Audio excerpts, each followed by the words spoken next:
Hello guys, welcome back to YouTube channel Siddharth भैया, जहां हम मैथमेटिक्स पढ़ते हैं ना बहुत इंटरेस्टिंग तरीके से। तो आज है हमारा day 2 of 14 days 14 chapter series, जिसे हमने नाम दिया ब्रह्मास्त्र सीरीज। तो ब्रह्मास्त्र सीरीज का आज दूसरा दिन है, जहां हम पढ़ने वाले हैं पॉलिनोमियल्स के बारे में। ठीक है, तो पॉलिनोमियल्स को शुरुआत से लेकर आखिरी तक पूरा पढ़ने वाले हैं ना, तो ध्यान से देखना ना सारी चीजें। चलो, पहला, अरे वाह, ब्लैंक पेज। ब्लैंक पेज का मतलब अब हमें है ना पॉलिनोमियल्स के पहले कॉन्सेप्ट्स क्लियर रखने पड़ेंगे। कॉन्सेप्ट जैसे हमें पहले पता है कि P of x is equal to, ठीक है, ए एक्स प्लस बी होता है। ठीक है, अब भैया ए एक्स प्लस बी क्या है, यहाँ देखो ना एक्स। अब हमें पता है एक्स जो है, ठीक है, ये क्या है, वेरिएबल है। क्या है, वेरिएबल है। भैया हम लोग ए और बी भी तो वेरिएबल है। अरे नहीं भाई, ये एक फिक्स कांस्टेंट नंबर है। ये क्या है, जो भी है ये कांस्टेंट नंबर है। ठीक? अब आप वेरिएबल का और कांस्टेंट नंबर का मतलब क्या समझते हो? कांस्टेंट नंबर ऐसे नंबर होते हैं जिनकी फिक्स वैल्यू होती है। वेरिएबल जो होते हैं उसकी फिक्स्ड, ठीक है, no fixed value, no fixed value. यहाँ पे इसकी कोई भी वैल्यू फिक्स नहीं होती, ये वेरी करती रहती है। अलग अलग पॉलिनोमियल, अलग अलग वर्ड्स को जोड़ जोड़ के बनाया गया है पॉलिनोमियल्स का। ठीक है, अब हम पॉलिनोमियल्स के अंदर भी कुछ है ना टाइप्स देखने वाले हैं वगैरह वगैरह, तो उसको है ना डिटेल में देखते चलो।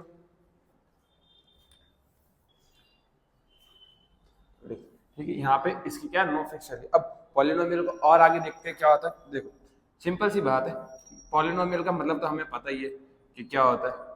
ठीक, अब इसके अंदर क्या होता है, कुछ टाइप्स आते हैं ना इसके, जैसे लीनियर पॉलिनोमियल हो गया। ठीक है, लीनियर पॉलिनोमियल हो गया।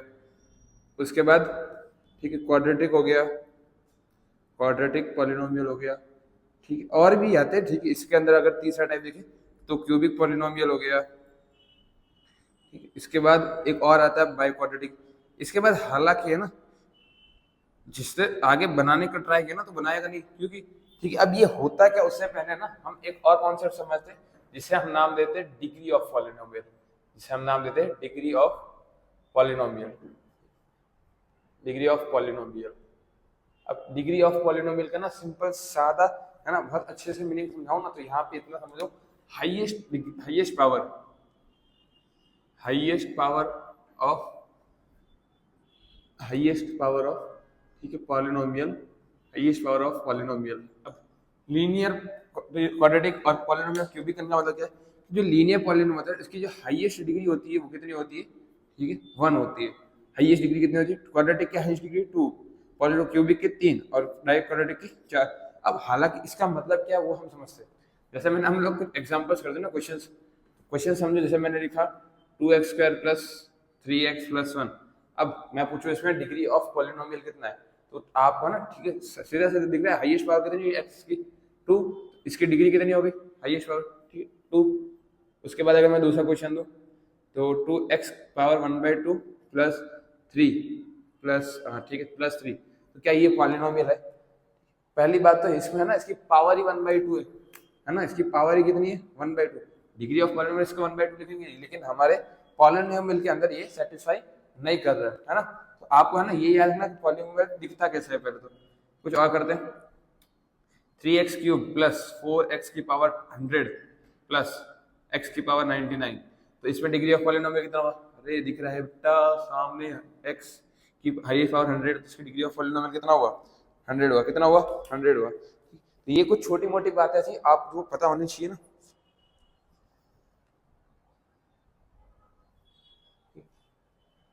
हाईएस्ट पावर ऑफ पॉलिनोमियल नहीं है, हाईएस्ट पावर ऑफ वेरिएबल है, ये याद रखना। हाईएस्ट पावर ऑफ वेरिएबल है, वेरिएबल की हाईएस्ट, पॉलिनोमियल वेरिएबल की हाईएस्ट पावर। अब हमने क्या देखा था, उसके अंदर कुछ टाइप देखे थे। ठीक है, इसको अलग अलग फर्दर टाइप में डिवाइड करवा दिया जाए, जो कि हम आगे देखते हैं कि लीनियर क्वाड्रेटिक इसका मतलब क्या होता है। ठीक, इसे जरा लिख लो ना। इसको अब क्या कर दिया, अलग अलग पार्ट में डिवाइड कर दिया, जैसे कि समझाते हैं, समझाते हैं, कहे टेंशन का लेते हो इतना। अब हम पढ़ने वाले हैं ना polynomials on the basis of degree. ठीक है, पॉलिनोमियल, ठीक, on the basis of, on the basis of degree, degree के ऊपर हम लोग उसको पढ़ने वाले। जैसे अब बोलोगे भैया यार डिग्री का मतलब क्या, देख भाई डिग्री मतलब कुछ नहीं, हमने अभी देखा था डिग्री का मतलब। जैसे एक हो गया मेरा लीनियर, लीनियर पॉलिनोमियल हो गया, एक हो गया क्वाड्रेटिक पॉलिनोमियल, ठीक है, उसके बाद एक आ जाएगा क्यूबिक पॉलिनोमियल, क्यूबिक पॉलिनोमियल। फिर उसके बाद आ जाएगा एक बाई क्वाड्रेटिक। हालांकि बाई क्वाड्रेटिक हमारे कुछ है ही नहीं पढ़ते पढ़ते नहीं, लेकिन हम तो सीखेंगे फिर भी। अब यहाँ पे क्या देखो, लीनियर पॉलिनोमियल का मतलब क्या होता है, सिंपल सादा बात, ठीक है। ए एक्स प्लस बी मतलब आपका जो, ठीक, आपका जो ये एक्स है ना, ठीक है, इसे हम लोग बोलते हैं वेरिएबल। तो इस वेरिएबल की जो हाईएस्ट पावर, इस वेरिएबल की जो हाईएस्ट पावर होगी वो कितनी होनी चाहिए, 1 होनी चाहिए। सिंपल सी बात। एग्जांपल के तौर पे देख लेते ना कि 2x plus 1, 3x, 4x plus 5। तो इसमें देख रहा है कि वेरिएबल है x, तो इस x की जो हाईएस्ट पावर है वो कितनी है, 1। हाईएस्ट पावर कितनी है, 1। इसके अलावा और कुछ चीजें समझते हैं, जैसे अगर ax प्लस बी मेरा एक जनरल फॉर्म है, क्या है, मेरा एक जनरल फॉर्म है, ठीक है, जनरल फॉर्म है। तो यहाँ पे जो ये x है, दिस इज अ वेरिएबल, और ये जो मेरा a है इसे हम लोग बोलते हैं कोफिशिएंट, हालांकि इस a को हम लोग लीडिंग कोफिशिएंट कहते हैं, ठीक है, इसे हम लीडिंग कोफिशिएंट कहते हैं। हमेशा याद रखो जो आपका जो क्वाड्रेटिक, जैसे आप क्वाड्रेटिक है तो इसका जो जनरल फॉर्म है वो मेरा क्या आ जाएगा, A X square plus B X plus C. अब इसमें दिख रहा है कि एक्स वेरिएबल है, एक्स वेरिएबल का हाईएस्ट पावर कितनी है, हाईएस्ट पावर है सर 2, एक्स की हाईएस्ट पावर है 2, ठीक है। तो ये यहाँ पे डिग्री, अगर आपका एक्स वेरिएबल की हाईएस्ट पावर अगर डिग्री 2 आए तो वो आएगा आपका क्वाड्रेटिक पॉलिनोमियल, वो आपका क्या आएगा, क्वाड्रेटिक पॉलिनोमियल। ऐसे ही भैया देखो 3 का, अब यहाँ पे ना सब लोग बोल ही दोगे ना, आराम से सबको पता होगा कि A X cube plus B X square plus C X plus D, है ना। ये तो सबको ही पता होगा कि भैया यार जिस एक वेरिएबल की हाईएस्ट पावर अगर 3 हो, अगर हाईएस्ट पावर 3 हो तो वो मेरा क्या आ जाएगा, क्यूबिक पॉलिनोमियल। अब यहाँ पे ना थोड़ा पार्टीशन बना के यहाँ पे इसका भी लिख देना, अगर ए एक्स की power 4 B X cube plus C X square plus D ऐसा करके लिख दे, sorry D X plus E. तो यहाँ पे दिख रहा है एक्स वेरिएबल की हाईएस्ट पावर कितनी है, 4। तो अगर आप एक्स वेरिएबल की हाईएस्ट पावर अगर 4 आए तो वो आ जाता है बाई क्वाड्रेटिक। ये थोड़ा साइड में रखते हैं, लेकिन जनरली ये 3 पढ़ाए जाते हैं। देखो पहला क्या, ए लीनियर पॉलिनोमियल जिसका फॉर्म क्या हो जाएगा, A x plus B, x की हाईएस्ट पावर 1, एक्स की हाईएस्ट पावर 2 हो गई तो क्वाड्रेटिक, एक्स की हाईएस्ट पावर 3 हो गई तो क्यूबिक, एक्स की हाईएस्ट पावर 4 हो गई तो बाई क्वाड्रेटिक। अब भैया बोलोगे इसके आगे क्या, अगर मेरे बाई चांस मुझे आगे चाहिए एक्स की पावर 5, एक्स की पावर 100, एक्स की पावर 200, तो उसका नाम क्या दूंगा। इसलिए हमें सिर्फ ये 4 ही चीजें पढ़नी थी, क्योंकि हमारे पास सिर्फ ये 4 ही नाम दिए गए।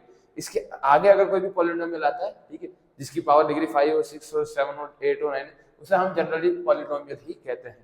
हमें 4 ही नाम स्पेसिफाई करवा दिए गए। तो अब भैया आपको यहाँ पे डाउट होगा कि यार जनरल फॉर्म तो एक्स प्लस बी है, तो इसका बी कहाँ गया, ए तो मुझे दिख रहा है 3 है, बी कहाँ है, बी तो आपका दिख नहीं रहा। अरे बेटा ये देख 3x प्लस 0 भी तो लिख सकता हूँ, ये दिख रहा है ए एक्स प्लस बी के फॉर्म में हो गया है ना, बी 0 है और ए मेरा 3 है। अब यहाँ डाउट नहीं आएगा, डाउट यहाँ आएगा कहाँ पे, ये तो मेरा जनरल फॉर्म था। अब ये देखो ये क्या लिखा, A X square plus B, क्या है, A X square plus B X plus C. अगर मैं लिखूँ इसके एग्जाम्पल्स तो मैं कुछ ऐसा लिख सकता हूँ कि 3x स्क्वायर प्लस 1। व्हाट भैया बी एक्स कहाँ है, मुझे x का वेरिएबल दिख ही नहीं रहा इसके अंदर। मैं दूसरा एग्जांपल ले लेता हूँ, 3x प्लस 4x का square, 4x square plus 2x। अब बस मैंने इसको यहीं पे छोड़ दिया। अब बोलोगे भैया यार इसके अंदर c कहाँ है, या फिर सिंपली मैंने खाली 5x स्क्वायर लिख के छोड़ दिया बस। तो आप बोलोगे इसके बाकी के टर्म्स क्या है, ये तो जनरल फॉर्म को सेटिस्फाई नहीं करता, सेटिस्फाई नहीं करेगा तो आएगा ही नहीं। अरे ऐसा नहीं बेटा, यहाँ देख अगर मैं इसकी बात करूँ तो ये मैं इसको ऐसे रख सकता हूँ, तो 3x square plus 0x plus 1, मैं इसको ऐसा भी तो लिख सकता हूँ, लिख तो सकता हूँ मैं। मुझे हालांकि 0 इंटू एक्स प्लस 0 मिलेगा, ऐसे मैंने वहाँ पे 0 मेंशन नहीं किया। तो लेकिन ये देख अब जनरल फॉर्म में करेगा A X square plus B X plus C, जिसमें ए क्या है मेरा 3, बी है 0 और सी है 1। इसमें बात करूँ तो दिख रहा है 5x square plus 0x plus 0। खाली मैंने ये 0 0 है तो नहीं लिखा, मैंने खाली 5x स्क्वायर लिख दिया, है तो अभी भी 0। इसमें a कितना हो रहा है 5, b कितना हो रहा है 0, c कितना हो रहा है ये भी 0। क्या फर्क पड़ता है, हम मुनुआ क्या फर्क पड़ता है, देख है तो सभी 0 0।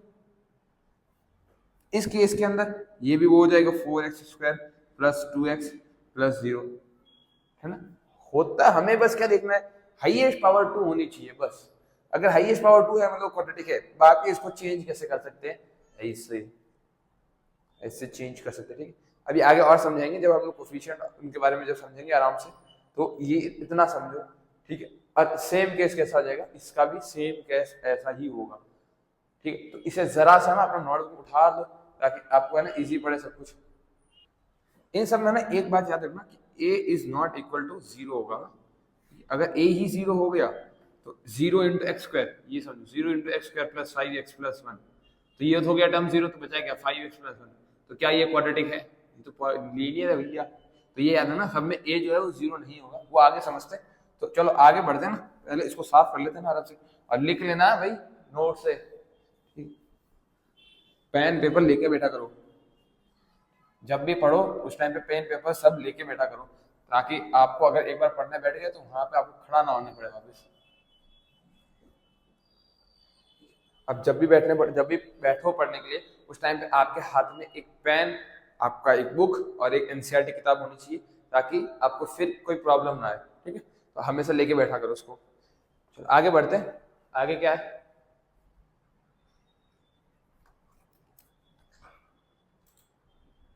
आगे क्या, पहला सवाल आ चुका है ना हमारे लिए। पहला सवाल क्या, if the one root, okay roots, ठीक है। पहले ना इस रूट का मतलब समझते कि what is mean by root.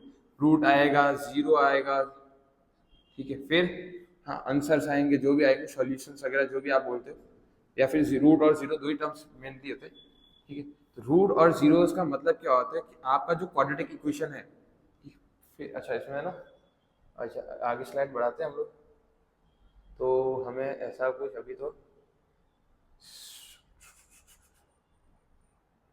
आगे है ना सब कुछ, ठीक है। चलो फिर भी ना यहाँ पे देखते हैं ना उसको आंसर इसका, है ना।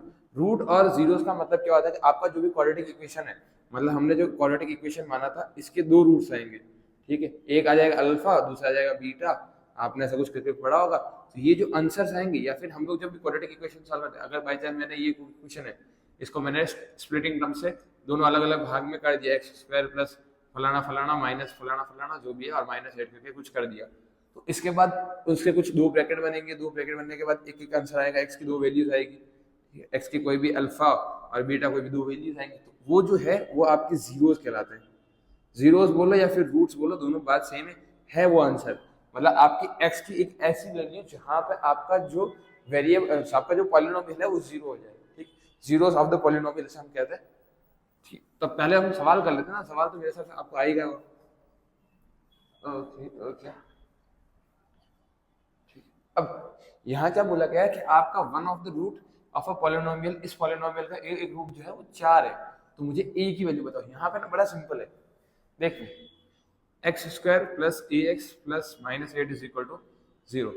अब यहाँ पे बोला क्या गया है कि 4 पे ना, 4 एक ऐसा वैल्यू है, ठीक है, 4 इसका एक रूट है, जहाँ पे ये पूरी इक्वेशन क्या हो जाएगी, 0 हो जाएगी। पूरी इक्वेशन क्या हो जाएगी, तो मैं इसके अंदर क्या रख देता हूँ, 4 रख देता हूँ, 4 एक्स की जगह पे क्या रख दो आप, 4 रख दो, तो 4 स्क्वायर 4 इंटू ए, तो 4 है माइनस 8 इज इक्वल टू 0।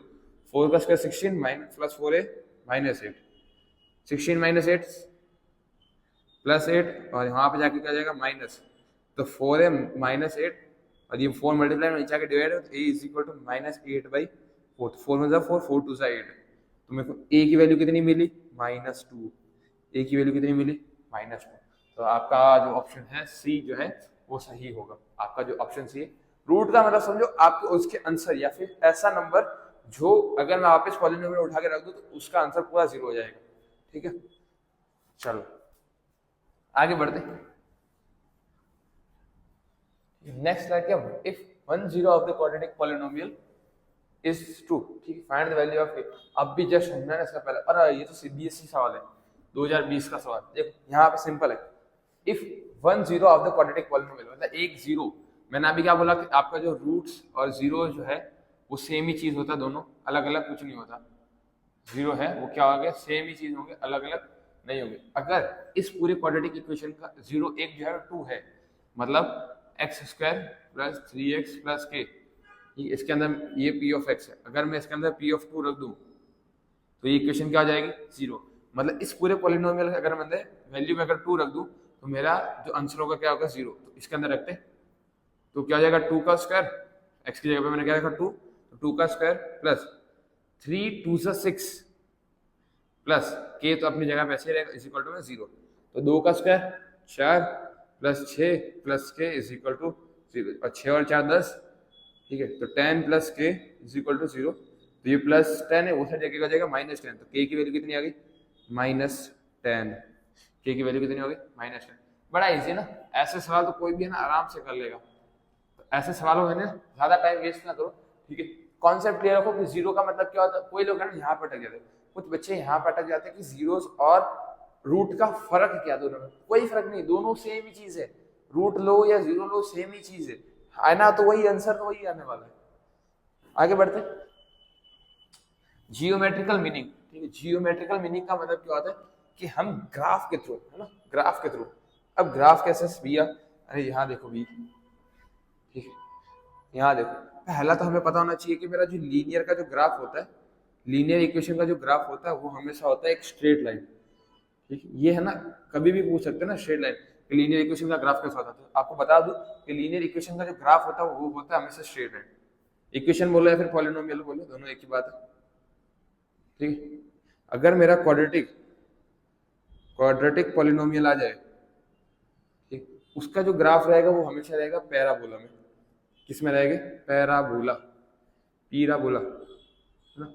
और हमारा जो तीसरा कौन सा है, क्यूबिक ना, क्यूबिक पॉलिनोमियल का जो ग्राफ रहता है उसकी कोई भी फिक्स वैल्यू नहीं होती, नॉट फिक्स्ड, ठीक है। वो ग्राफ कैसा भी बन सकता है, नॉट फिक्स्ड। अब ये बात हमेशा समझना कि जो पैराबोला था कुछ इस ऐसे शेप्स के अंदर होता है। मतलब अगर एक्स एक्सिस और वाई एक्सिस बना दो तो ऊपर की तरफ फुलना और नीचे की तरफ फुलना। हालांकि इक्वेशंस होता है मेरे हिसाब से पॉलिनोमियल, देखते हैं क्या होता है।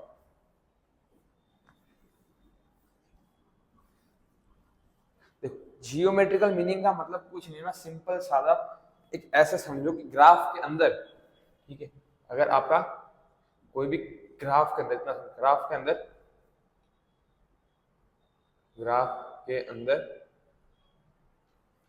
अगर, ठीक है, अगर आपका जो भी वेव्स रहेंगे, या फिर वेव्स बोलो या फिर इसको बोलो जाए, क्या बोल सकते हो उसको, ग्राफ क्या बोलेंगे जियोमेट्रिकल मीनिंग में।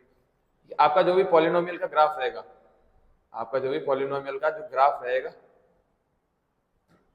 जो पॉलिनोमियल का ग्राफ एक्स एक्सिस को टच करे, एक्स एक्सिस को टच या इंटरसेक्ट करें, ठीक है, तो वो हो जाएंगे ना, तो वो आपके,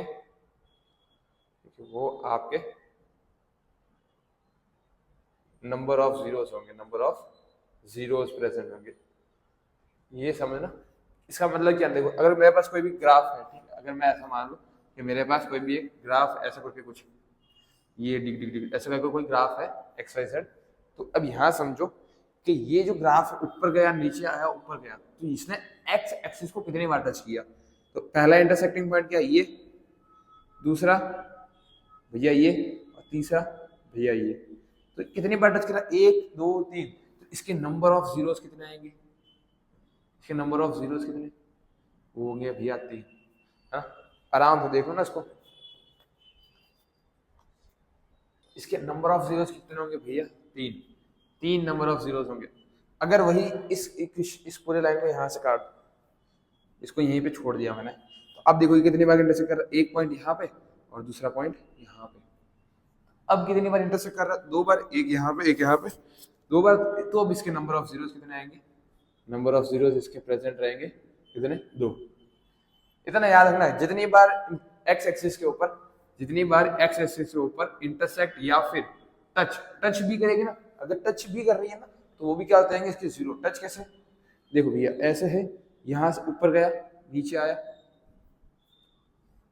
अब ये पूरा इंटरसेक्ट नहीं, इसको यहां से गया, यहां से छू के चला गया वापस, तो ये जो छुएगा ना तो भी इसका नंबर ऑफ जीरो, तो ये कितने में काउंट होगा, 1 2, ये इसका इंटरसेक्टिंग पॉइंट 3 और ये 4। तब इसके नंबर ऑफ जीरोस कितने आएंगे, नंबर ऑफ जीरोस कितने आएंगे, 4 आएंगे। कितने आएंगे समझ में आया, कितने आएंगे, 4। चलो इतना तो समझ आ ही गया होगा, इसे भी ना उतार लो। अब आगे बढ़ते हैं ना, आगे बढ़ते हैं। ये याद रखना, एक्स एक्सिस को जितनी बार टच करेगा उतने नंबर ऑफ जीरोस प्रेजेंट होंगे। अब कुछ क्वेश्चंस खाता है ना नंबर ऑफ जीरोस, क्योंकि ये है ना आपका एक इम्पोर्टेंट टॉपिक, आपका जो है वो एक इम्पोर्टेंट टॉपिक है। एक क्वेश्चन, 1 मार्क्स का क्वेश्चन था ना, यहाँ से जरूर बनेगा 1 मार्क्स का क्वेश्चन, तो कंप्लीट आने के चांसेस है। कुछ है ना क्वेश्चंस प्रैक्टिस कर लेते, तब तक मेरे हिसाब से आपके आंसर भी आ जाएंगे। मैं जब तक ग्राफ बनाऊं ना तब तक आपके आंसर मेरे हिसाब से आ जाने चाहिए। टेढ़े मेढ़े ग्राफ हो, सीधे उल्टे हो, कुछ फर्क नहीं पड़ेगा।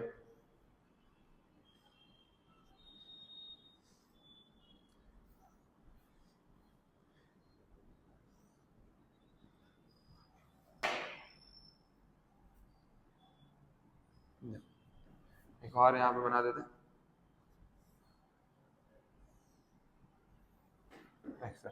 देखो अब यहाँ पे नंबर ऑफ जीरोस कितने हैं, कि कितने नंबर ऑफ जीरोस प्रेजेंट होंगे, 1, ये मेरा दूसरा पॉइंट, ये मेरा तीसरा पॉइंट। तो यहाँ पे नंबर ऑफ जीरोस कितने हुए, यहाँ पे आपके नंबर ऑफ जीरोस हो गए 3। भैया यहाँ देखो ये इस एक पॉइंट पे कर रहा है, ये इसका दूसरा पॉइंट है। यहाँ पे जो नंबर ऑफ जीरोस होंगे, यहाँ पे जो नंबर ऑफ जीरोस होंगे वो कितने होंगे, 2। यहाँ समझो एक्स एक्सिस पे कितनी बार काट रहा है, एक ही बार काट रहा है इस पॉइंट पे, तो यहाँ नंबर ऑफ जीरोस कितने होंगे, यहाँ नंबर ऑफ जीरोस होंगे आपका 1, सिर्फ एक। यहाँ देखो भाई, अब भैया बोलोगे यार यहाँ पे तो कट ही नहीं करा, तो यहाँ पे जो नंबर ऑफ जीरोस आएंगे, ठीक है, वो आएंगे 0, एक भी नहीं, 0। क्योंकि दिख रहा है कि एक्स एक्सिस को कहीं पे भी कट कर ही नहीं रही। जब तक आपका लाइन एक्स एक्सिस को कट नहीं करेगा तब तक उसका 0 नहीं कहलाएगा।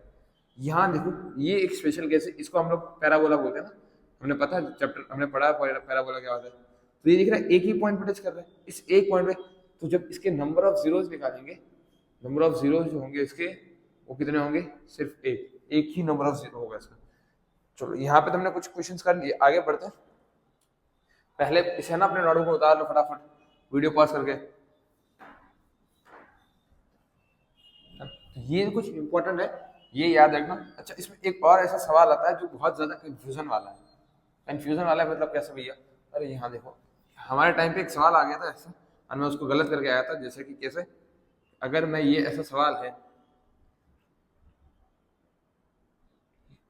ये ऐसा सवाल है, अब ये दिख रहा है कि एक क्लियरली एक पॉइंट यहाँ पे टच कर रहा है और ये दूसरा, तो इसमें नंबर ऑफ जीरो है वो 2 ही आएंगे, 2 ही आएंगे। तो इसमें कंफ्यूजन कैसे भैया, अरे यहाँ देखो, अब हमें लगता है कि ये जो एरर है ये ऊपर जाके टच होगा, तो होगा तो हम, अब हुआ तो नहीं है ना भाई। अगर हुआ नहीं है तो वहां पे आपका आंसर 2 ही आएगा। हमने ये सोचा था कि ये एरो ऊपर जाके टच होगा, तो ऊपर जाके टच होने के बाद तो इसके नंबर ऑफ जीरोस आएंगे वो 3 आएंगे। तो हमने एग्जाम में लिखा था 3, जो कि गलत हुआ था। ठीक है, इसके नंबर ऑफ जीरोस कितने आएंगे, 1 और 2। ये हालांकि टच हुआ नहीं, होने वाला था नहीं ना, लेकिन हुआ तो नहीं। अगर ये ऊपर गया तो नीचे नहीं आएगा, नीचे गया तो ऊपर नहीं आएगा, वो कुछ भी हो सकता है ना। तो ये याद है ना, अगर ऐसा एरो देके कंफ्यूजन लाया जाए तो आप कंफ्यूज ना होना। तो आगे बढ़ते हैं अब कुछ सवालों की तरफ ना, सवाल नहीं करेंगे तो कैसे चलेगा। ओके नेक्स्ट सवाल आ गया फिर से ना, ग्राफ के ऊपर ही इंपॉर्टेंट था।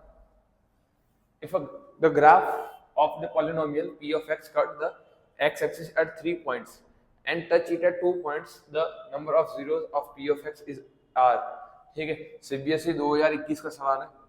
बोला गया कि एक जो पॉलिनोमियल का जो ग्राफ है, अगर वो 3 बार कट करे या फिर 3 बार इंटरसेक्ट करे और 2 बार सिर्फ उसको टच करे, तो उसके नंबर ऑफ जीरोस कितने आएंगे। दिख रहा है ना, 3 और 2 5।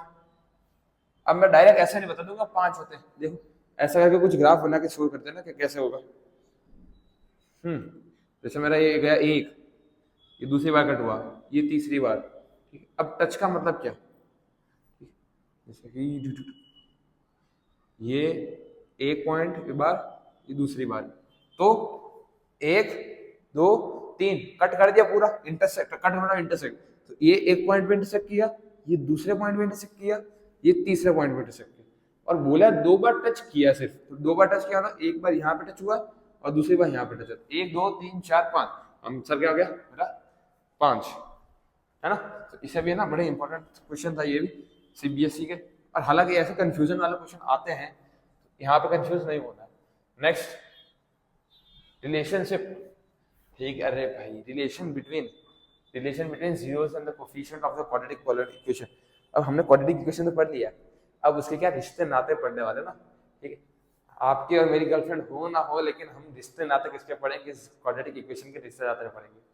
आपकी भी कोई गर्लफ्रेंड नहीं, मेरी भी कोई गर्लफ्रेंड नहीं, आप पढ़ रहे हो मैं पढ़ा रहा हूँ, तो हम रिलेशन किसके बीच में देखने वाले हैं, जीरोस और कोफिशिएंट के बीच में, ना कि आपके गर्लफ्रेंड और आपके बीच में। तो किसके बीच में, क्वाड्रेटिक इक्वेशन के। तो हमने पहले तो क्वाड्रेटिक इक्वेशन के बारे में चीजें बतानी चाहिए। क्वाड्रेटिक इक्वेशन मतलब क्या है कि P of x is equal to A X square plus B X plus C, ये मेरा उसका जनरल फॉर्म है। ठीक, ये मेरा क्या जनरल फॉर्म है, जिसमें मेरे को पता है एक्स जो है मेरा क्या है, वेरिएबल है।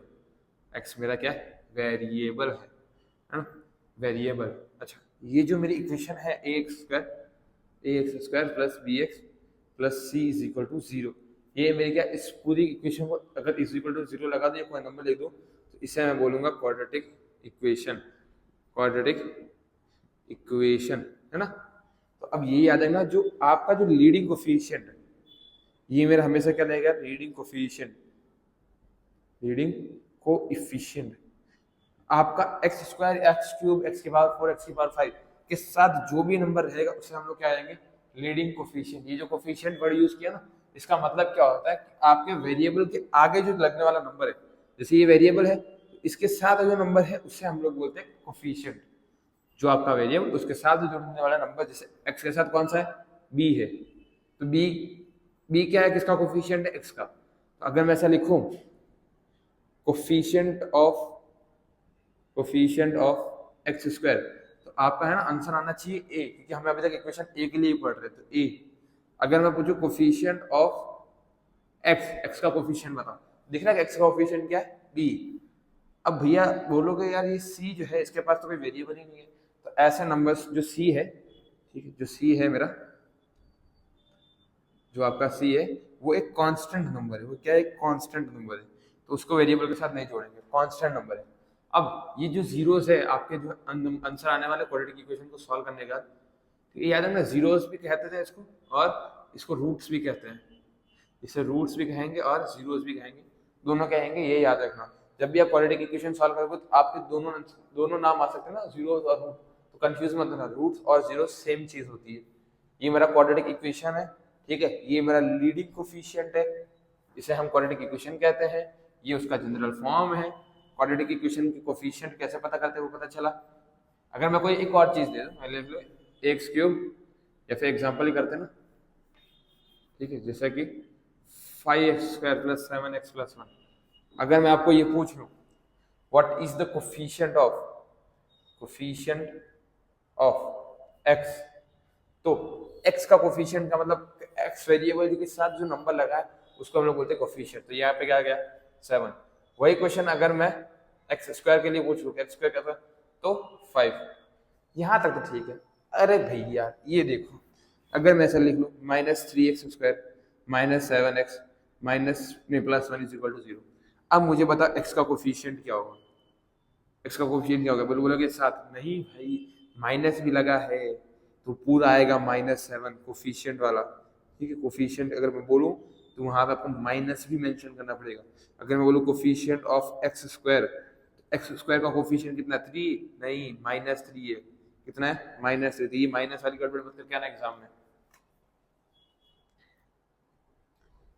चलो आगे बढ़ते हैं, ठीक है। तो ऐसी छोटी मोटी चीजों के लिए ना आप अपने मार्क्स मत कटवाना, बस लीडिंग कोफिशिएंट वगैरह याद रखना, और जीरोस रूट सेम होते हैं। कोफिशिएंट किसका होगा, क्या होगा, प्लस वाली चीजें तो आप लोग आराम से लिख लोगे, लेकिन अगर माइनस की बात आ गई तो वहां पे आप लोग लटक जाओगे। तो उसको -3 और +3 दोनों ऑप्शन में रहेगा, तो आपको अगर माइनस दिया गया उसके आगे तो उसमें आपको -3 मेंशन करना पड़ेगा। अगर -3 नहीं दिया गया, +3 दिया है तो +3 मेंशन करना, क्योंकि बोर्ड वाले एग्जाम में घुमाते वो +3 और -3 दोनों देते हैं। अगर आपका इक्वेशन है यहाँ पे +7 की जगह पे मैं -7 लगा दूं और आपको आंसर दे दूं +7, तो क्या मान लोगे, ठीक है, नहीं, आपका आंसर क्या होगा, -7 होगा। आपको ऑप्शन में रहेगा क्या रहेगा, 5 ठीक है, आपका ऑप्शन में क्या क्या रहेगा, 5 रह जाएगा, -5 रहेगा, -7 रहेगा, +7 रहेगा। आप मस्त धक्का मार के आ जाओगे, 7 तो गलत हो जाएगा। ठीक है, तो ये याद रखना। अब आगे बढ़ते हैं, फिर से एक खाली पन्ना, इस खाली पन्ने के अंदर हम क्या समझेंगे, आगे बढ़ते हैं। अब हमें ना यहाँ पे समझेंगे जीरोस ऑफ द पॉलिनोमियल के बारे में थोड़ा ढंग से, कि जीरो ऑफ पॉलिनोमियल क्या होता है। जीरो ऑफ पॉलिनोमियल, हमने जीरोस का मतलब समझ लिया कि आंसर है, किस चीज का आंसर क्या होता है, मुझे तो नहीं पता, आपको पता, ठीक है, बता कमेंट बता। ठीक है, जीरो ऑफ पॉलिनोमियल का मतलब ये होता है कि ऐसी वैल्यू, ठीक है, ऐसी वैल्यू जहां जहां पॉलिनोमियल जहां पॉलिनोमियल जीरो हो जाए, जीरो हो जाए। अब इसका मतलब क्या, और है ना, मैंने बोला था जीरो और रूट जो है वो दोनों सेम चीज है, ये याद रखना, जीरो और रूट जो है सेम। अब भैया बोलो कि ऐसी वैल्यू जहां पॉलिनोमियल जीरो जाए, रूट का मतलब क्या, तो सिंपली है ना, यहाँ देखो, अगर मैं एक लियूं पी ऑफ एक्स, ठीक है, मैंने ले लिया P of x is equal to 4x-8। अब मुझे जीरो था पॉलिनोमियल, मुझे x की कोई ऐसी वैल्यू रखनी है, ठीक, मुझे x की कोई ऐसी वैल्यू रखनी है जहां पे ये जो पूरा टर्म है वो जीरो के अंदर कन्वर्ट हो जाए, पूरा जीरो के अंदर। क्या मैं, अगर मैं p ऑफ जीरो ले लूं, मतलब मैंने x की जगह पे जीरो रखा, तो 4 इंटू जीरो -8, 4 इंटू जीरो कितना, जीरो, बचा कितना, -8। क्या ये अभी जीरो हुआ, नहीं, तो क्या ये जीरो ऑफ पॉलिनोमियल है, नहीं, इसको काट दो। अगर मैं 1 ले लूं तो 4 इंटू 1 -8, 4 में से 4, 4 -8 हो जाएगा -4। क्या ये अभी भी जीरो आया क्या, जीरो आया क्या, नहीं आया, तो जीरो नहीं आया तो मतलब आपका आंसर 1 है, वो भी गलत। अगर मैं p ऑफ 2 ले लूं तो 4 इंटू 2 -8, तो 4 2 जा 8 और 8 -8 0, अरे वाह, अब आया ना आंसर, जीरो आ गया। तो x की ऐसी वैल्यू जहां पे अगर पॉलिनोमियल जीरो आ जाए तो उससे हम लोग बोलते हैं zeros of polynomial, zero of polynomial, zero of polynomial. ठीक है, तो मेरा जो 2 आंसर है वो क्या आएगा, मेरा जो 2 है वो क्या, जीरो ऑफ पॉलिनोमियल, मतलब मेरे 2 रखने पे x वैल्यू अगर जीरो हो जाए तो वो जीरो ऑफ पॉलिनोमियल। अब अगर क्वाड्रेटिक, अब एक और बात, लीनियर पॉलिनोमियल जो होता है, लीनियर पॉलिनोमियल जो है उसका जो मैक्सिमम नंबर ऑफ जीरो जाएंगे, मैक्स नंबर ऑफ जीरो जो आएंगे, नंबर ऑफ जीरो जो आएंगे वो आएगा सिर्फ 1, एक ही मैक्स नंबर ऑफ जीरो आएगा। ठीक है, अगर क्वाड्रेटिक की बात किया जाए, क्वाड्रेटिक की डिग्री कितनी होती है भाई सर, 2, तो इसका जो मैक्स नंबर ऑफ जीरोस आएंगे, मैक्स नंबर ऑफ जीरोस, ठीक है, वो भी होंगे कितने, 2, कितने होंगे, 2, ज्यादा से ज्यादा 2, 2 से कम नहीं होगा, 2 से, हाँ 2 से ज्यादा नहीं होगा, 2 से कम हो सकता है, एक जीरो आ सकता है। ठीक है, फिर अगर मैं क्यूबिक की बात करूं तो क्यूबिक पॉलिनोमियल की, इसमें जो मैक्स नंबर ऑफ जीरो होंगे, मैक्स नंबर ऑफ जीरो होंगे वो होंगे 3, मतलब 3 होंगे, 3 से कम भी हो सकते हैं, मतलब 2 भी हो सकते हैं, 1 भी हो सकते हैं, लेकिन 3 से ज्यादा नहीं हो सकते, 4 नंबर ऑफ जीरो नहीं आएंगे, 3 आएंगे, 3 से ज्यादा नहीं आ सकते, 3 से कम आ सकते। तो ये चीज है ना, ये चीज है ना, एक इंपॉर्टेंट मार्कशीट में बना लो इसे इंपॉर्टेंट करके डबल स्टार, ये जरूरी है। ठीक है,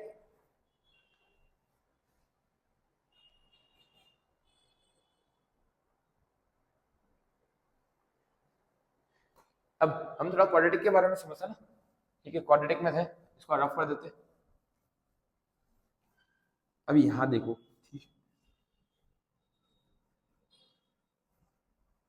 ये इसको रफ कर देते हैं पूरा।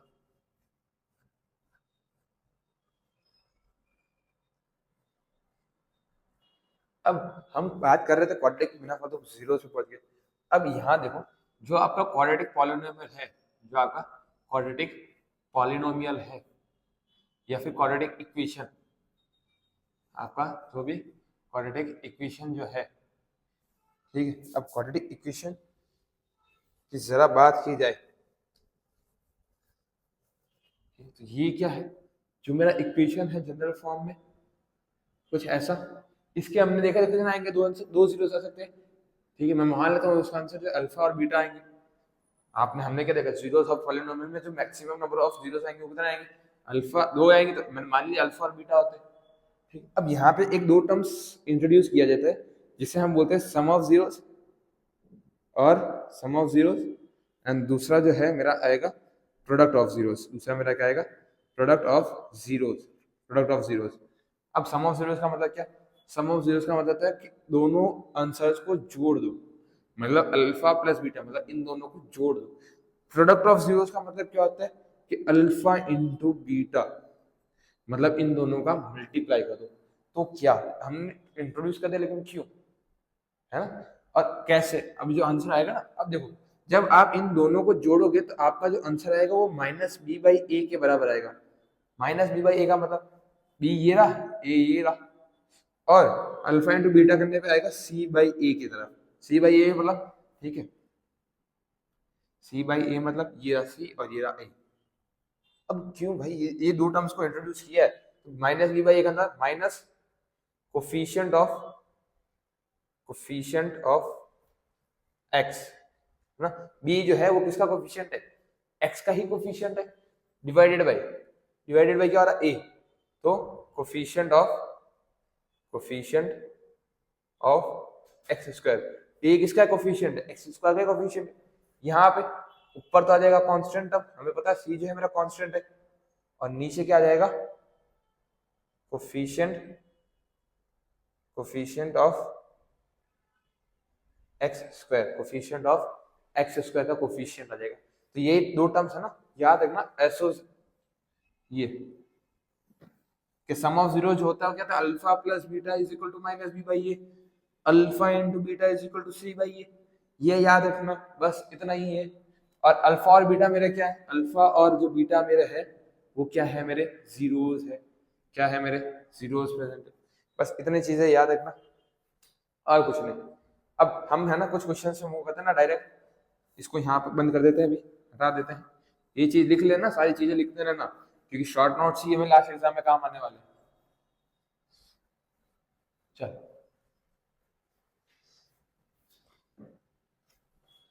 सवाल है।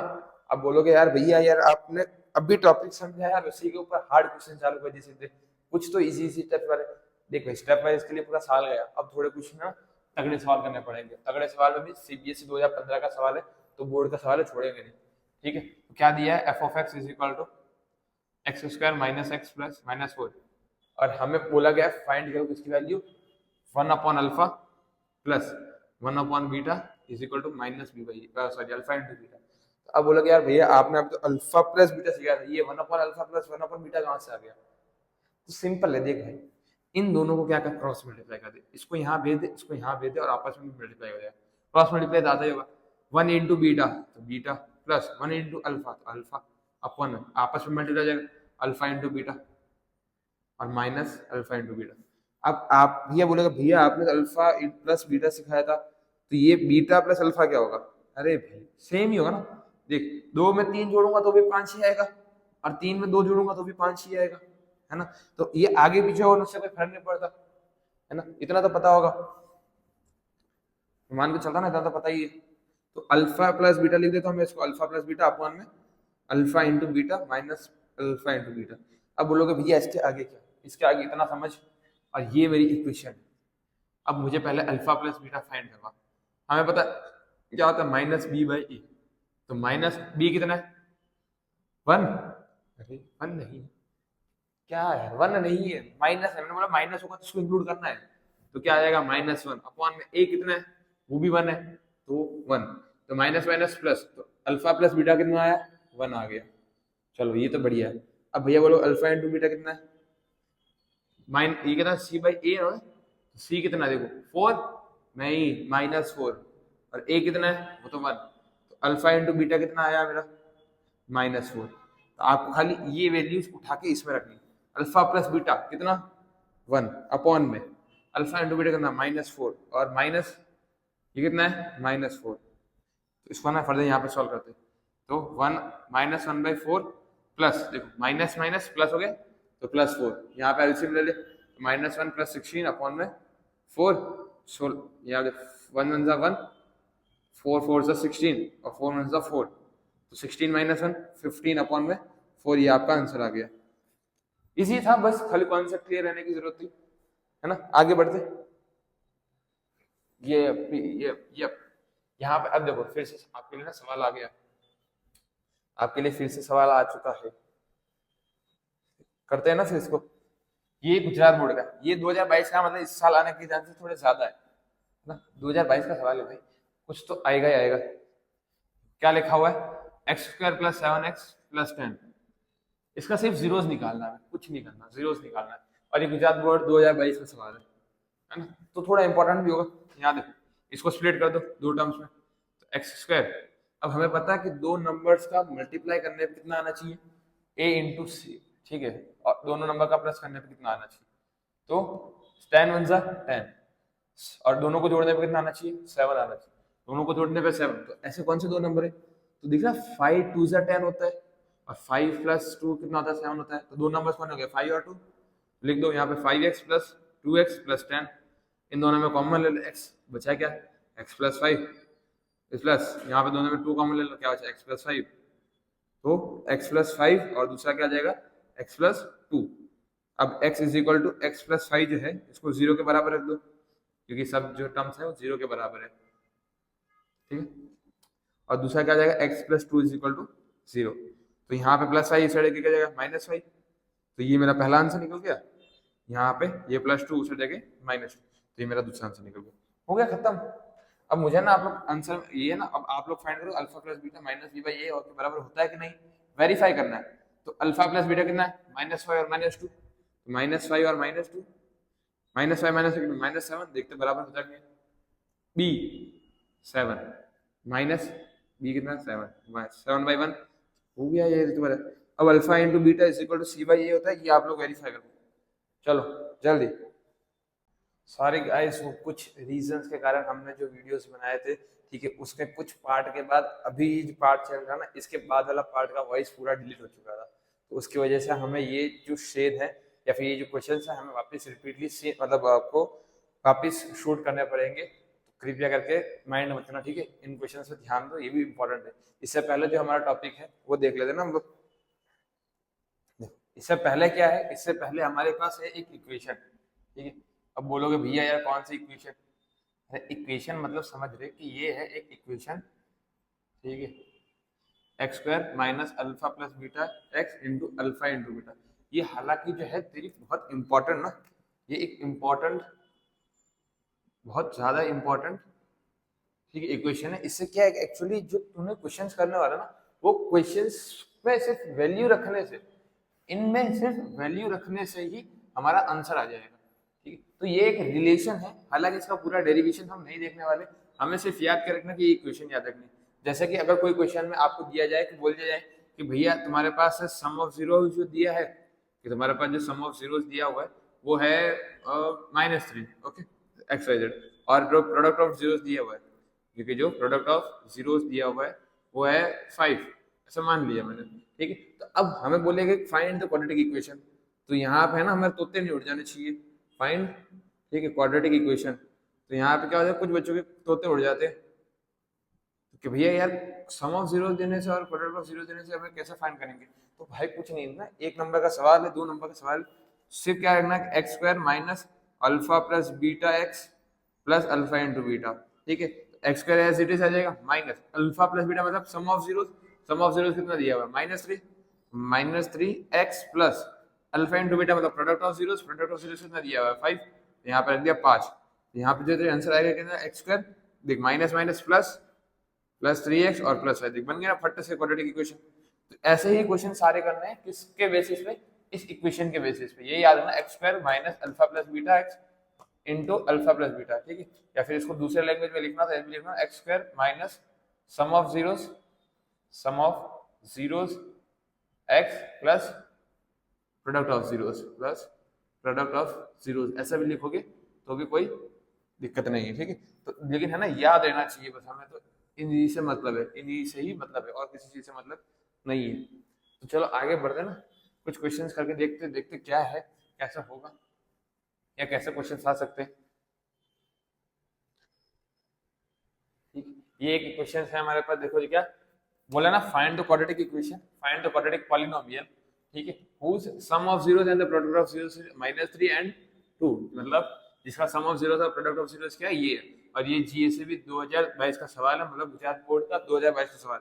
तो हमें पता है कि X square minus sum of zeros कितना दिया हुआ है -3, कितना दिया है -3 X, plus product of zeros कितना दिया हुआ है +2, +2 मतलब यहाँ पर रख दे 2, तो X square minus minus plus 3x +2 हो गया। 2 नंबर का सवाल था, ठीक है। फॉर्मूला लिखा, फॉर्मूले के बाद वैल्यू पुट की, बात खत्म, है ना। आगे बढ़ते, चलो इसे है ना मैं रफ कर देता हूँ। अब मेरे हिसाब से ना आप लोगों को समझ आ गया होगा कि कैसे करना है। चलो नेक्स्ट क्वेश्चन क्या है हमारे पास, कि if alpha and beta are the zeros of polynomial, ठीक है। अल्फा और बीटा हमारे पास क्या जीरोस दिए हुए, और हमारे पास एक दिया है P of x is equal to x square minus 6x plus K, ऐसा करके हमें एक इक्वेशन दी है, ठीक है। अब इस इक्वेशन के अंदर हमें क्या बोला गया है कि फाइंड द वैल्यू ऑफ के की वैल्यू फाइंड करनी है, जिसमें से alpha square plus beta square is equal to 40 दिया हुआ है। Alpha square plus beta square is equal to 40, और ये ठीक है सेंट्रल बोर्ड का एग्जाम 2015 का सवाल है, बड़ा आसान है, ठीक है। लेकिन कुछ बच्चे, कुछ नहीं काफी ज्यादातर बच्चे ना इसमें फंस जाते हैं। क्यों फंस जाते हैं? देखो भाई कुछ नहीं है, इजी क्वेश्चन है। हमने है ना बचपन में एक फॉर्मूला पढ़ा था कि a प्लस बी का होल स्क्वायर, तो ये हो जाएगा a square plus B square plus 2ab, ऐसा करके कुछ पढ़ा होगा ना। तो वहीं देखो, अगर मैं a और b की जगह पे अल्फा प्लस बीटा रख दूं और उसका होल स्क्वायर निकालूंगा तो मुझे क्या मिलेगा, alpha square plus beta square plus 2 alpha beta, है ना। अब दिख रही है alpha square plus beta square, तो ये और ये जो आइटम दिख रही है वो सेम है ना। बस एडिशनल में क्या जुड़ गया, ये जुड़ गया, तो इसको उठा के ये साइड पटक दो ना, तो ये क्या +2 अल्फा बीटा, ये साइड आके क्या हो जाएगा माइनस, तो अल्फा प्लस बीटा का whole square -2 alpha beta is equal to alpha square plus beta square, alpha square plus beta square. तो क्या alpha square plus beta square मैं ये लिख सकता हूँ, तो क्या हो जाएगा ये, क्या हो जाएगा ये अल्फा प्लस बीटा का whole square -2 alpha beta is equal to 40, है ना। अब बोलोगे भैया अब हो गया ना, देखो हमें निकालना क्या, सम ऑफ जीरोस निकालना और प्रोडक्ट ऑफ जीरोस निकालना। तो सम ऑफ जीरोस क्या आ जाएंगे, अल्फा प्लस बीटा की वैल्यू कितनी हो जाएगी -b/a, मतलब -6, मतलब माइनस लगाया -6 अपॉन में a कितना है 1, मतलब माइनस माइनस प्लस तो 6 हो जाएगा। तो मतलब इस जगह पे वैल्यू आएगी जो आएगी 6 का square -2 into what ever c/a ना, प्रोडक्ट ऑफ जीरोस मतलब अल्फा इंटू बीटा कितना होता है c/a, c कितना k/1 मतलब k इज इक्वल टू 40। हो गया आंसर, देखो 6 का square 36, 6 36 -2k is equal to 40।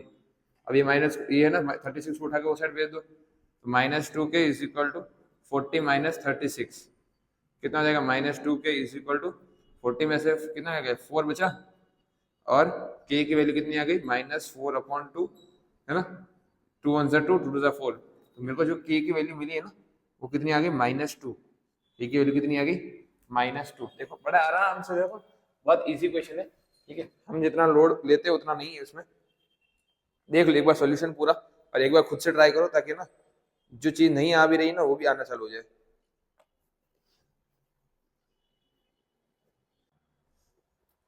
आगे बढ़ते ना, आगे ये सवाल तो है ना इजी थे, चलो आगे बढ़ते। Find the quadratic polynomial whose sum and the product of the zeros of √2 and 1/3, √2 and 1/3 इसका मतलब क्या है, अरे गुजरात बोर्ड 2022 सवाल है, तो चलो करते हैं।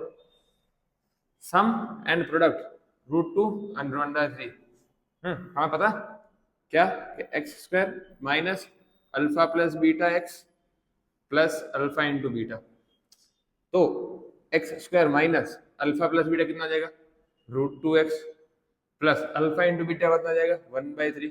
अब बोलेगा भैया मेरा आंसर आ गया, नहीं बेटा, यहाँ तक करेगा ना तो देखो टीचर एक नंबर भी नहीं देगी ढंग से, आगे करना पड़ेगा। देखो क्या हो जाएगा x square minus √2x plus 1/3। अब यहाँ पे क्या लेना पड़ेगा 3 का एलसीएम ना, मल्टीप्लाई में 3 करना पड़ेगा ऊपर नीचे दोनों जगह, तो ये कितना आ जाएगा 3x स्क्वायर माइनस 3√2x और प्लस 1, ये आपका आंसर है, ठीक है। इज इक्वल टू 0, हाँ ये याद है, ये इज इक्वल टू 0, यहाँ पे इज इक्वल टू में 0, अगर ये डिवाइडेड बाय बोलो भैया 3 कहाँ गया डिवाइड में, ये रहा बेटा 3, ये 3 को साइड भेज दे, तो क्या बचेगा 3x² minus 3√2x plus 1 is equal to में 0। अब बोलोगे 0 का 3 कहाँ गया, 3 इंटू 0 0 ही होता है ना, है ना। तो ये आपका एक आंसर आ चुका है। ये भी बड़ा इजी सवाल था। हालांकि क्वेश्चन सारे इजी है, बस कॉन्सेप्चुअली आपको सोचना पड़ेगा कि भाई क्वेश्चन को कैसे अटेम्प्ट करें। अगर आपने क्वेश्चंस को अटेम्प्ट करना सीख लिया मतलब आपको आ गया कि हमें क्वेश्चन को कैसे टैकल करना है। आप क्वेश्चन देख के डरो मत बस, ठीक है। मेनली सारे बच्चों की दिक्कत क्या आती है कि वो क्वेश्चंस देख के डर जाते हैं, तो क्वेश्चन देख को डरो मत, ठीक है। कॉन्फिडेंसली उसे पढ़ो, ध्यान से समझो कि भाई उस क्वेश्चन में हमें दिया क्या है। जब आपको गिवन डेटा पता चल जाएगा तो आपको ये समझ में आ जाएगा कि भाई मुझे क्वेश्चंस करना कैसे, ठीक है। तो क्वेश्चंस को देख के डरो मत, उसे कैसे टैकल करना वो सोचो बस। नेक्स्ट बढ़ते हैं। ये सवाल था ना, मेरे हिसाब से कोई भी कर लेगा।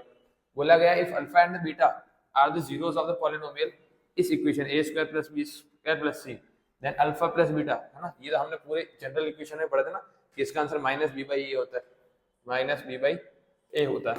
तो ये रहा आपका आंसर, है ना। ऐसा क्वेश्चंस पूछे जाते हैं एग्जाम्स के अंदर, ठीक है। जैसे मार्च 2022 में ये पूछा गया, मतलब ये गुजरात बोर्ड ना, GSEB गुजरात बोर्ड 2022 का सवाल है। तो सोच लो कि तुम्हारे टाइम पे कैसे इजी क्वेश्चन पेपर आता होगा, है ना। सोच लो, करना इजी आता सब कुछ, लेकिन सोचते नहीं है कि क्या करना है। आगे बढ़ते आगे बढ़ते ये देखो कुछ नहीं, फाइंड द क्वाड्रेटिक पॉलिनोमियल, ठीक है, जिसके 2/3 एंड -7/3 दिए हुए। अब ये है ना सवाल, मेरे हिसाब से मेरे करने से पहले आप लोग कर लेना चाहिए। सोचो, चलो जल्दी आराम से करो, मैं तो खड़ा रहूंगा ज्ञान दूंगा बस, तब तक आपका ना सवाल का जवाब आ जाना चाहिए। और हाँ सुनो, देखो अब तुम्हारे पास अभी मौका है, पढ़ लो, ठीक है। अब ज्यादा टाइम बचा नहीं है, ठीक है। गुजरात बोर्ड वालों की, ठीक है, एग्जाम डेट आ चुकी है और CBSE वालों की भी डेट आ चुकी है। अब पढ़ना चालू कर दो, क्योंकि अब नहीं पढ़े ना या फिर अब नहीं रगड़ा ना, तो वो जब फेल का रिजल्ट आएगा ना, वो जिंदगी भर रिग्रेट देगा ना, जिंदगी भर रिग्रेट देगा। मेरे पास कल एक कमेंट आया था कि भाई मेरे 10th में 99 मार्क्स थे, लेकिन फिर भी मेरे लिए वो एक भंगार था, ठीक है, शीट ऑफ पेपर। अरे भाई वो तेरे लिए शीट ऑफ पेपर कैसे हुआ? मुझे भी बोल रहा कि अगर तेरे पास जो 10th का मार्कशीट है वो तेरे लिए किसी काम का नहीं है, मेरे लिए वो बहुत काम का था। इनफैक्ट वो पेपर मेरे लिए इतना काम का था कि मैंने 2 साल की फीस बचा ली भाई गवर्नमेंट स्कूल में पढ़ के, वरना इतनी अच्छी स्कूल में 13 नंबर ना मेरा नंबर लगता। साइंस लेने के बाद बच्चों के पसीने छूट जाते हैं ना, ठीक है, और उनसे ज्यादा उनके माँ बाप के पैसे, ठीक है, वो जो पैसे लगते हैं ना, जब 80-80 हज़ार रुपए 1-1 लाख रुपए एक साल के दे रहे हो, तो वहां पे हालत खराब हो जाती है। और वो पर्सन उसको शीट ऑफ पेपर बोल रहा है। मेरे लिए वो कहीं से शीट ऑफ पेपर नहीं है। अगर वो मेरे माँ बाप की मेहनत बचा रहा है, उनके पैसे बचा रहा है, तो वो मेरे लिए तो कहीं से शीट ऑफ पेपर नहीं है, उनके लिए हो सकता है, ठीक है। तो ये याद रखो, आप पढ़ किस लिए रहो? सिर्फ अपने माँ बाप के लिए, उनके भलाई के लिए, ताकि उनको थोड़ा बहुत प्राउड फील हो सके, ठीक है। मेरे जब रिजल्ट आया था तो मेरे हिसाब से मेरे पेरेंट्स को बहुत प्राउड हुआ था मेरे पे, ठीक है। तुम लोग भी ये सोचो कि तुम्हारे लिए भी क्या तुम्हारे माँ बाप के स्माइल या फिर इमोशन मैटर करते हैं। अगर मैटर करते होंगे तब तो पढ़ लोगे, अगर नहीं करते होंगे तो जैसे उस पर्सन ने कमेंट किया कि मेरे लिए ये सिर्फ रद्दी है या फिर शीट ऑफ पेपर है, तो तुम्हारे लिए भी वही होगा। तो पढ़ना चालू करो ना, क्योंकि जो पैसे भरते हैं ना स्कूल में माँ बाप, जो ट्यूशन में पैसे भरते हैं वो फ्री में नहीं मिलते, ठीक। वो ऐसे ही नहीं पेड़ पे उग जाते, नहीं, उनको कमाने के लिए हालत खराब हो जाती है, दिन रात मेहनत करनी पड़ती। और उस पर्सन के लिए वो एक शीट ऑफ पेपर है। और मैं बता दूं कि वो मेरे ही स्कूल में पढ़ता था और उसने ऐसा कमेंट किया, तो ये मैं मानता हूँ कि उसके लिए एक शीट ऑफ पेपर हो सकता है, मेरे लिए वो कहीं से भी शीट ऑफ पेपर बिल्कुल नहीं है। मेरे लिए वो बहुत इंपॉर्टेंट था, मेरे माँ बाप की मेहनत बचाई उन्होंने, ठीक है, पैसे बचाए, तो मेरे लिए वो बहुत इंपॉर्टेंट था। इनफैक्ट 12th का भी रिजल्ट मेरे लिए बहुत इंपॉर्टेंट था। बाकी तुम्हारी इच्छा, अगर तुम्हारे पास माँ बाप की स्माइल जरूरी है तो पढ़ना चालू कर दो, अगर नहीं है तो ये सेशन यहीं पे छोड़ के जा सकते हो तुम लोग, ठीक है। एंजॉयमेंट करो, PUBG खेलो, फ्री फायर खेलो, फ्री फायर मैक्स खेलो, जो खेलना खेलो, लेकिन अगर वो स्माइल मैटर करती है तो रुको, सारे सेशन कंप्लीट देखो, 14 डेज है, 14 चैप्टर सारे पढ़ो, तो वो कॉन्फिडेंस आएगा ना। वो जो कॉन्फिडेंस के साथ जब तुम पेपर लिखोगे ना, तो बोलोगे हाँ भैया यार मैंने कर दिखाया, ठीक है, मेरे माँ बाप को मेरे पे प्राउड हो रहा है। तो वो जो खुशी है ना, वो खुशी कहीं नहीं मिलेगी, ये याद रखना। अब इस सवाल को करते हैं। देखो क्या बोला है, एडिशन ऑफ जीरोस। एडिशन का मतलब जो जीरोस है उनका प्लस करना, मतलब अल्फा प्लस बीटा जो मेरे जीरोस है उनका प्लस करना, उधर मिलता है मेरे को 2/3। और मल्टीप्लीकेशन ऑफ जीरोस मतलब जो अल्फा इंटू बीटा करने पे मुझे मिलता है 7/3। अरे भैया ये तो सम ऑफ जीरोस और प्रोडक्ट ऑफ जीरोस ही है। हाँ बेटा यही है, खाली क्वेश्चन को मैं एडिशन और मल्टीप्लीकेशन देके घुमाने की कोशिश की 2013 के अंदर गुजरात बोर्ड में। तो लेकिन हम क्या होशियार है, हमें तो पता है कि ये जो है आंसर है ना, ये इक्वेशन है। और x square minus alpha plus beta की जगह पे आ जाएगा 2/3x माइनस मतलब प्लस, और ये जाएगा माइनस 7/3। इसे फर्दर सॉल्व करते हैं, क्या हो जाएगा एक्स स्क्वायर माइनस 2/3x, ठीक है, प्लस इंटू माइनस माइनस हो जाएगा माइनस 7/3 इज इक्वल टू में 0 ना। यहाँ पे एलसीएम ले लेते हैं, मल्टीप्लाई बाय 3 मल्टीप्लाई बाय 3, तो 3x square minus 2x minus 7 is equal to में 0। अब बोलना मत कि डिवाइडेड बाय 3 कहाँ गया, है ना, बोलना ही मत ना डिवाइड बाय 3 कहाँ गया। तो आज का सेशन जो है वो हालांकि इतना ही था, है ना, इतना ही क्वेश्चन। इसके बाद कुछ है क्या? नहीं, इसके बाद कुछ नहीं है। इसके बाद है आप लोगों के लिए ना बहुत बड़ा थैंक यू, ठीक है, बहुत बहुत शुक्रिया आप लोगों का, बहुत बहुत धन्यवाद कि आप लोगों ने यहाँ तक आए, इस पूरे सेशन को बहुत कम्प्लीटली देखा। उसके लिए मैं आप लोगों का बहुत बहुत थैंक यू बोलना चाहूँगा। Thank you so much. And अगर आप यहाँ तक आ चुके हो मतलब आप लोगों ने कुछ ना कुछ तो सीखा होगा, तो अपने दोस्तों के साथ भी शेयर करो इस चीज़ को, ताकि मैं भी आगे बढ़ पाऊँ और आप लोग भी आगे बढ़ पाओ। तो अपने दोस्तों के साथ इसे जल्दी से जल्दी शेयर करो, ताकि उनका भी एक दिन के अंदर एक चैप्टर पूरा हो जाए, पूरा रिवीजन के साथ, है ना। तो जल्दी से जल्दी उनको शेयर करो। और हाँ, पसंद आएगा तो लाइक भी करना, और चैनल को सब्सक्राइब किए बिना तो जाना ही मत।